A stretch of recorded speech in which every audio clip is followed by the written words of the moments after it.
Hello and welcome to the only beginner's guide you'll ever need for PlayStation 4, 5, Xbox One, S, X and PC and anything they ever decide to release it on in future. If any of this helps you, please consider leaving a like and a sub. I'm an extremely small channel and it helps me so much you have no idea. The one piece of advice I always find lacking in these videos is probably the most important of them all, and that is how to bridge the gap between knowing what you need to do and how you're actually supposed to do it. Here I'll explain everything from getting food to staying well in an attempt to help you get from dying on the coast to thriving on the inland. I genuinely believe these are the best things to help newcomers and it's never failed me. So let's get into the video.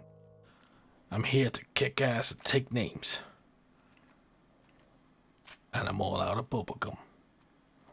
Firstly, I'll start with simple things you should know and do. Fresh spawns. If you're new to DayZ and it's raining or dark, I recommend you just quit and find a new server. I know this seems like terrible advice, but it's really not. Honestly, you don't need that kind of starting off in your life, and it definitely makes things more difficult when you're searching through blackness or trying to fight off illness due to wet clothing. I don't care what anyone says, as a newbie or inexperienced player in general, it's not worth it. Once you understand the mechanics of the game, then go for it. But I feel like starting off in these situations hindered me when I first started playing. It didn't build skills, it didn't make me a better player, it just wasted time I could have otherwise spent familiarizing myself with the game mechanics and map, which was hard to do when I was trying to search for food and drink, which brings me on to food and drink.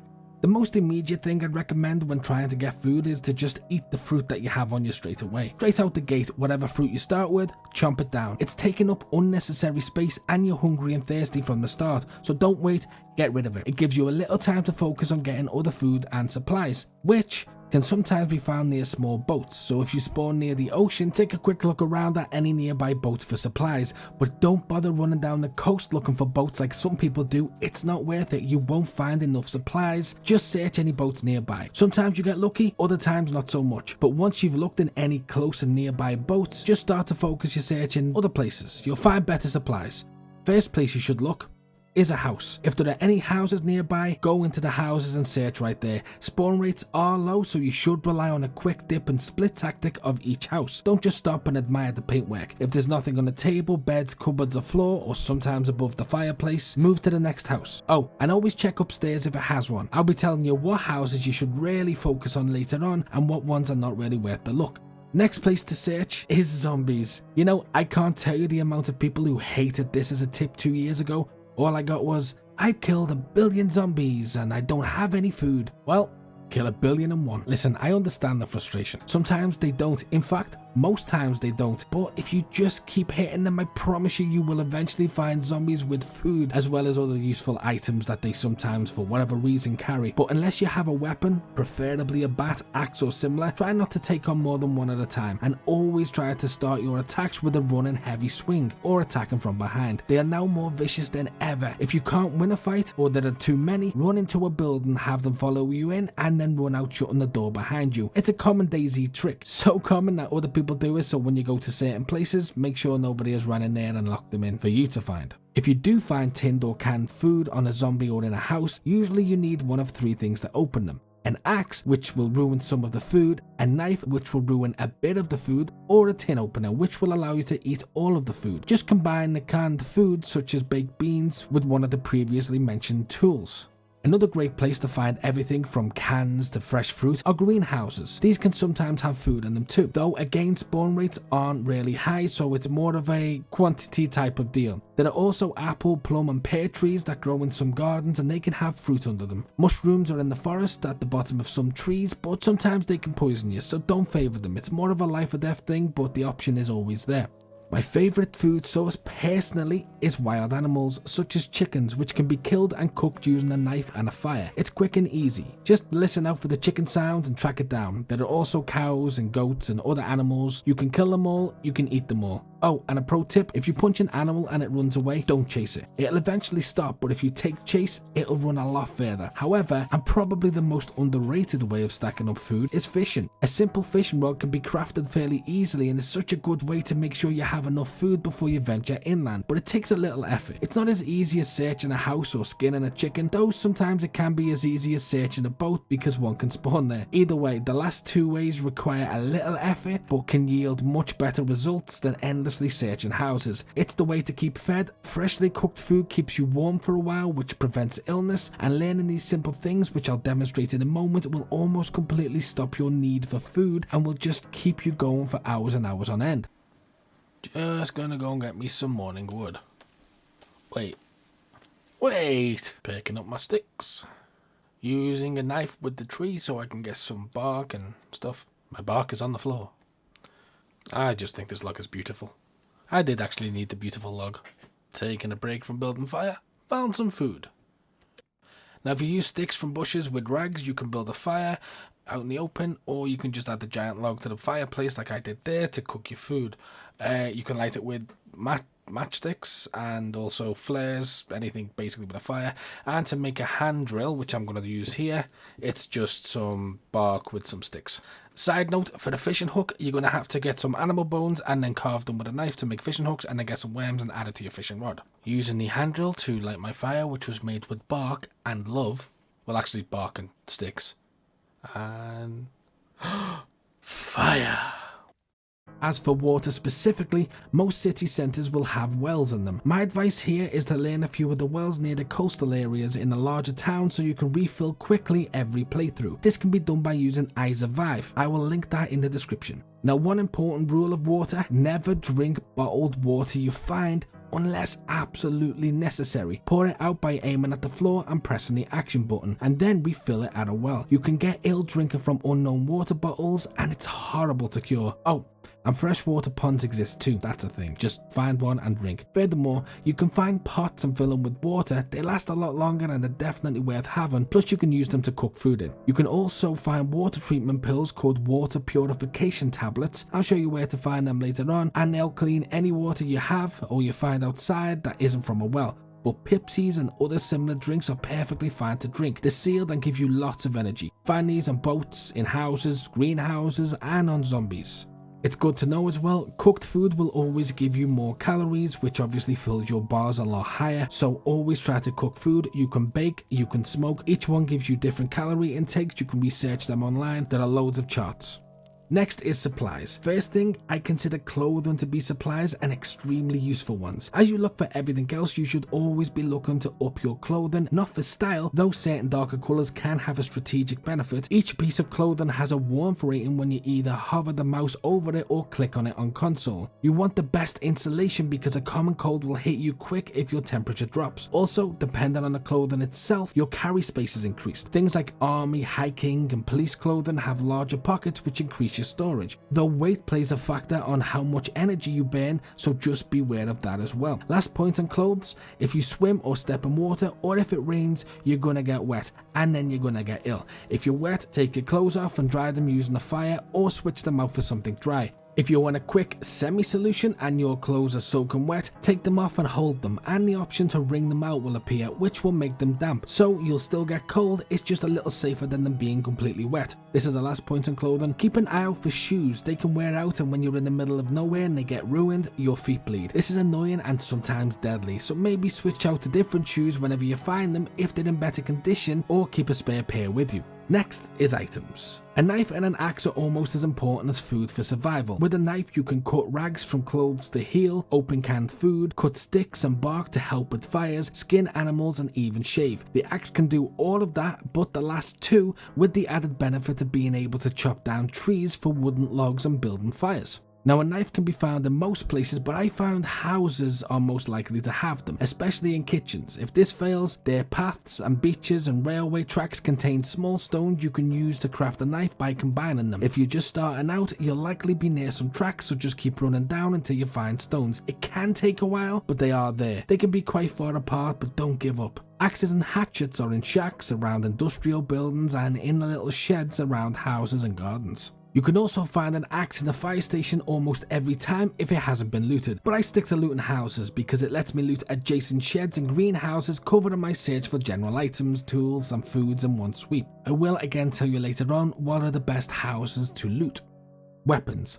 Now, obviously the police station has weapons, which is usually a large cream and yellow building with a glass house on the top, but adjacent sheds and buildings can spawn similar loot too. Military bases inland have the best weapons, but they're usually filled with zombies, so be careful. Furthermore, almost all industrial estates, so basically anywhere with warehouses, have security buildings, and they have some great weapons there to use as well. It's important for you to learn to identify these buildings when you're looking for something specific on your list. You know where to check. If you need a tool or an item, look for industrial. If you need food or general items, look for houses. If you need a gun, look for a military building, a security shed, or some sort of police building. You are more likely to find these things exactly where you think they will be once you get inland, including medicines. And medicines is next. Oh wow, this is a whole video itself, so I'll keep it as simple as possible and not go into too many specifics. Medicines can be found at hospitals or similar to police stations in surrounding buildings and on close roaming zombies. Your biggest threat to focus on are contaminated water and food, common colds, infections, and blood loss. There are many things, but these are most likely the things beginners will encounter a lot. For colds and flu, remove your helmet, hats, masks and gloves and keep them off until cured. Don't go near friends because a cough will spread the illness from and to you. Treat it with tetracycline pills and if possible, multivitamin pills on top. Take one at a time and a pill icon will appear in the bottom right next to the virus icon. And only take one pill. Do not double stack these pills unless you're mixing vitamins with tetracycline pills. Do not take 2 tetracycline thinking it'll have double effect. It won't, it will just waste the pill. You can stop taking them however when the virus icon is gone. Once that is gone, you no longer need medication. Codeine will not cure the cold but should stop you coughing for a while, and multivitamins can lower the risk of you catching one, though none of these pills cure it. Oh, and a thermometer can help you identify what illnesses you have. If it's higher than 38.5, you probably have a fever. God, I hope this isn't used. Or rectal. If you eat raw food, earthworms, rotten vegetables or fruit, poisonous mushrooms, disinfectant or petrol, or if you eat and drink with dirty hands, such as bloody hands from killing chickens, you will get ill then too. The best way to tackle this virus is with charcoal pills. They are the best way to cure food poisoning, and don't eat too quickly or too much or you'll throw it up and lose it all. Take smaller bites, never letting the bar go above yellow. Also, keep washing your hands at water sources. It's easy to forget, but if you don't have the right medicines, you will die. Tetracycline pills can also be used here. Depending on the virus, its effectiveness varies, but using these alongside charcoal pills is likely the quickest way to get healthy. Cholera is caused by drinking dirty water. Tetracycline pills will cure it over time. The best way to not get this is to empty every bottle of water, as I said earlier, and refill it at a well when possible, or clean the water before you drink it with water purification pills. Another problem is blood loss. I hate this so much. Obviously, when you lose blood, you need to wrap it with rags and bandages as soon as possible, but sometimes you lose lots of blood and it takes forever to go back up. Blood loss is indicated by the blood drop symbol at the bottom right. As it depletes, your screen will change color. The less blood you have, the more black and white the screen will go. Make sure you wrap your wounds. Try to wrap them with bandages or rags. You can get these from combining clothes with a knife, or technically sewing kits can be used to heal wounds too. But all wounds can lead to the possibility of an infection. So since patch 1.13, infections have been something that can negatively impact your time in DayZ. Really, they will kill you slowly and it's really unpleasant, and I'm going to tell you how you can prevent this. Infections come in 2 stages. Both can be treated differently. It will show up in the bottom right as a germ cell like any other illness, and it usually comes after receiving and then treating a wound. And how you treat the wound determines whether or not you'll likely get an infection.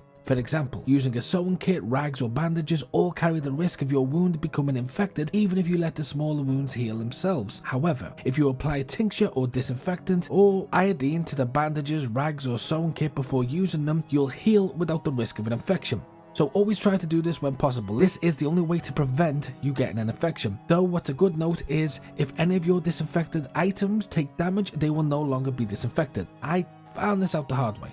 So, the first stage of mild infection and how to treat it. This can be identified by your screen slightly jolting as your player grunts. This can also affect stamina regeneration time, slowing it down to around about half speed. This is the best time to treat it. You can do this by applying tincture, iodine or disinfectant straight to the wound. So hold it in your hand and then press the action button. If it's still in stage 1, which I'd say lasts around 15 to 20 minutes, it should go away in about half a minute to a minute. The second stage, however, comes with all the symptoms of the first stage, except it's a lot stronger. You will now have a fever and your player will let you know about it. Your ability to fire guns is infected too, and your aiming will now be all over the place and shaky. But the 2 main issues I found with this is firstly, your water drains so much quicker. Like, it just drops. So dehydration is a huge risk. This, coupled with your health slowly dropping, leaves you in a situation where, well, you're probably gonna die, and disinfectants won't help here. No matter how much you try, it will not help the wound. However, what will help is tetracycline pills. Get them in you as quickly as you possibly can. On 2 separate occasions, I was cured by 4 of these pills. Each pill lasts around 5 minutes,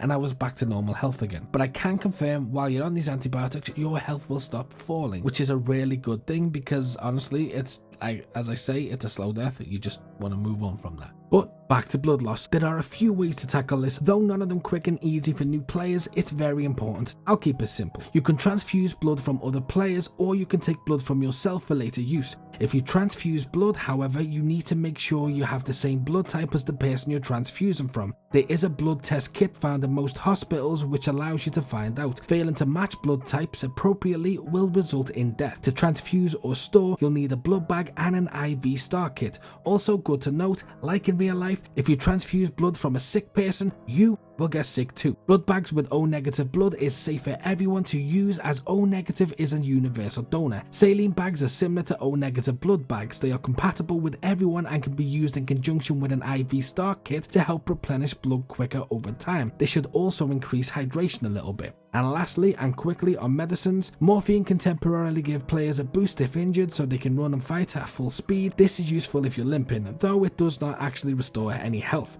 Epinephrine can wake up unconscious players or give you a stamina boost for 60 seconds if you're well. Codeine pills can treat injuries for roughly 5 minutes, increasing maneuverability, and splints, which can be crafted with sticks and rags, can help broken bones. Oh, and although you can eat humans, it's not recommended. Cannibals live in some cities, and the more people they eat, the more they laugh. So if you do hear anybody laughing, just run away. They're going to kill you. They will kill you all the time. If they're laughing, they will kill you. This, I believe, is called Karu and cannot be cured. Don't eat humans. Just don't eat humans. You know, unless you like really want to, but don't do it. Moving on. You should always be careful around police stations. I'm a freshborn, I don't care, so... Are they glasses? Oh, glasses. Nice. Glasses just make everybody look cooler. Like, have you ever seen Morpheus without glasses? He looks like a sad egg in a suit. Usually there's quite a few... Oh, crap. Oh, damn it. Still got the bandage. Come back here, coward. I have mastered the art of hand-to-hand combat. Oh, crap, he has a friend. Right, that's it. Zombie. Oh. God damn it. I haven't quite mastered the art of friendship yet. This one time I thought I made a friend in DayZ. It turned out to just be a tree. Buildings and where to actually look. Like, really, it's all well and good saying look in places for loot, but when you start off, there are so many places and not all of them are useful. Okay, so here's my advice, though I'm sure some may disagree, and this only applies to early gaming. Here's how I do it quickly. Use all houses to get general supplies, but some houses are better than others. Bits of food, clothing, the occasional weapon and so on, all found in houses. Specifically target buildings which require stairs to enter. They're usually good for loot. Oh, and log-looking cabins are good for finding your first gun and other such useful items. Always check above the fireplace as well while you're looking in there. Never ignore the small sheds, shacks or greenhouses in gardens or farms, but you should probably avoid large townhouse buildings or centre buildings you come across. They're pretty pointless. In larger cities where the buildings are all 2 floors, try and pick out buildings that stand out because most of these don't really have good loot, and when they do, it's so rare it's almost not worth looking in. Buildings with blue doors in these stretches of cities are definitely worth checking. The rest I'd probably ignore, apart from what looks like a workshop or somewhere to eat. By the time you've cleared 10 buildings, you could have probably found better things in more special looking buildings. And when in these cities or any town, never ignore the small stalls because they have some really good loot in them. Sometimes food, sometimes medical kits, sometimes clothing, sometimes weapons, bullets. They're really good little houses.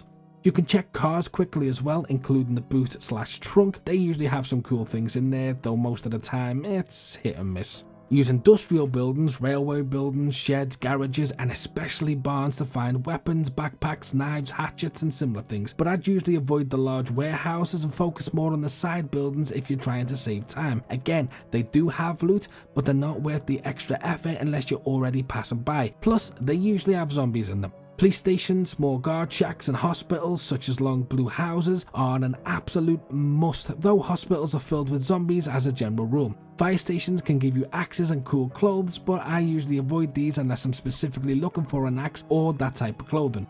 Military bases have some of the best loot. The further inland you get, the better the military bases are, specifically weapons, grenades and so on. Always loot here, but be careful because again, zombies and players frequent these areas. And never bother with large tower blocks, the loot is terrible. I think you can find some tents sometimes, but just avoid it. And one giant rule, loot all buildings. I said don't loot if they're surrounding special buildings like hospital, police or military bases because they usually spawn similar loot. This all becomes easier the more time you put into DayZ. You'll figure out what buildings to go to and you'll just go there. Once you get a general idea of what I've said here, you can just sprint location to location. This will speed up your efficiency significantly, though it's pointless if you don't know where to run, and it's also a waste of hydration and energy. So don't just run everywhere unless you're confident you know where you're going, especially when starting. Sprinting can warm you up a little bit, but it also burns food and water much faster, so be careful. Also, what I recommend to new players who are really struggling is focus on one task each spawn. Forget about food and water, just focus on one thing. Maybe build a fire, hunt an animal, craft a fishing rod, learning a town, figuring out building types and what they offer. Don't worry about dying and don't try to do everything in one respawn. It's perfectly fine to spend 20 odd minutes building a fire to die of starvation and then respawn again knowing how to build a fire.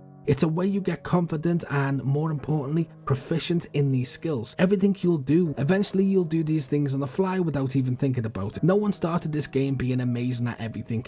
No one. We've all died a lot, most of the time from stupid things. Even with hundreds of hours behind you, it's still easy to slip up and die of something ridiculous. But take the losses with the wins. It's normal to get worried about dying because you have cool loot, but that loot can always be found again, and the more you play, the quicker you'll find it.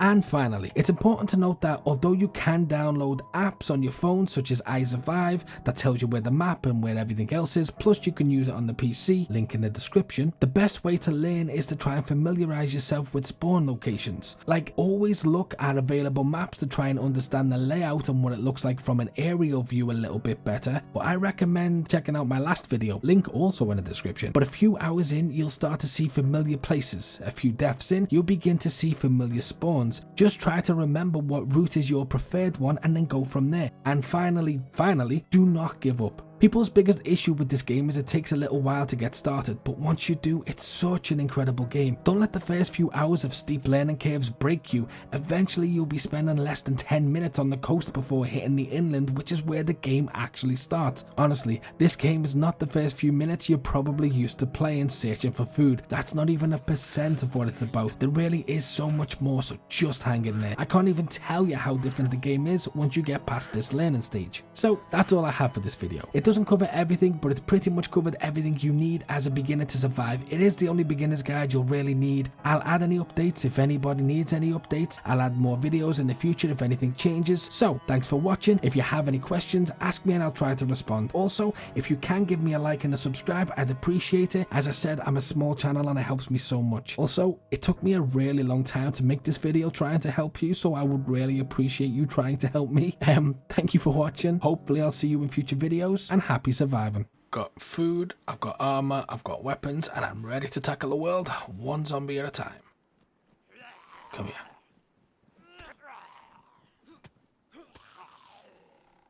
Oh crap. Nope. I made a grave miscalculation. I am not ready. Wow. Well, I guess I live here now. Ah, crap. There's a side door.